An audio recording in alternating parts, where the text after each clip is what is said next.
Svona sem dæmi þá til að kryfja þessi gögn betur þá erum við að sjá ferðaleið frá Hafnarfirði niður í Háskóla Íslands, 10 km leið, rétt áður en skólarnir byrja. Ferðin tekur 16 mínútur, skiptir ekki máli hvernig við þurfum að stað. Á einni nóttu, þegar framhaldsskólar og háskólar byrja, þá lengist þessi ferðatími á sömu leið einhverja 34 mínútur. Tekur 50 mínútur að fara þessa sömu leið.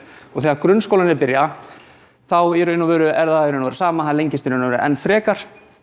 Umferðin einfaldlega teppuð og gögn frá Strava segja okkur að það tæki einfaldlega bara sama tíma að hjóla sömu leið. Jafnvel skemmri tíma. Þurfum við öll að vera á ferðinni á sama tíma.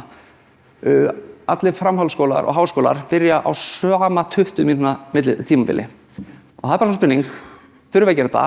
Það væri kannski áverðt að prófa hliðra þessum tímum og gá hvort það sé einn liður til þess að létta á umferðinni.